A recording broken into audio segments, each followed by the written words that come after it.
Bienvenue dans notre émission « Levez vos yeux en haut ». Aujourd'hui, le titre de la méditation est « Des progrès constants ».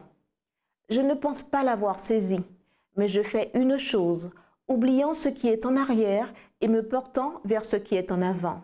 Je cours vers le but pour remporter le prix de la vocation céleste de Dieu en Jésus-Christ. Philippiens 3, versets 13 et 14. C'est le devoir de chaque homme, s'il se dit chrétien, de dominer ses pensées par la raison et de s'obliger à être de bonne humeur et heureux. Quelle que soit l'amertume de son chagrin, il devrait cultiver un esprit de repos et de tranquillité en Dieu.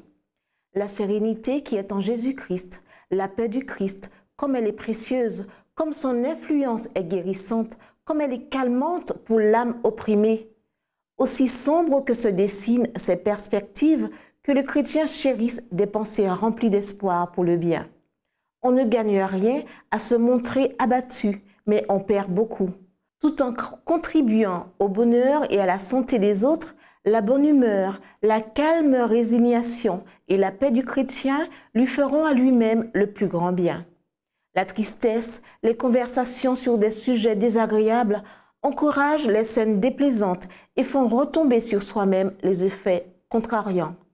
Dieu désire que nous oublions tout cela, que nous ne baissions pas les regards, mais que nous levions les yeux en haut, en haut.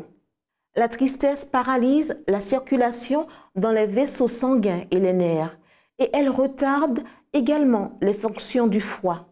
Elle entrave le processus de la digestion, ceux de la nutrition, et elle a tendance à assécher la moelle de tout l'organisme. Les desseins de Dieu sont souvent voilés de mystères. Ils sont incompréhensibles aux esprits limités. Mais celui qui voit la fin dès le commencement sait tout mieux que nous. Ce dont nous avons besoin, c'est de nous purifier de notre caractère terrestre, de perfectionner notre caractère chrétien, afin que nous puissions être revêtus de la robe de justice du Christ. La foi, la patience, la longanimité, les pensées tournées vers le ciel, la confiance en votre Père céleste, ce sont là les fleurs parfaites qui s'épanouissent parmi les nuages, les déceptions, les deuils. La consigne de la providence en relation avec son peuple est l'avancement, le progrès. Le chemin de la sainteté est fait de progrès constants. C'est s'élever de plus en plus haut dans la connaissance de l'amour de Dieu. Dieu ne change pas. Il est le même hier, aujourd'hui et éternellement.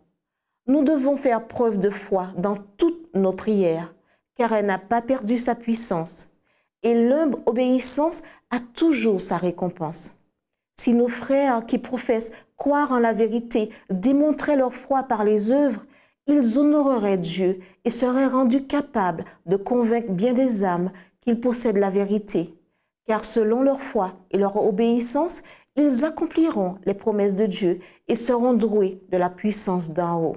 C'était notre émission « Levez vos yeux en haut ».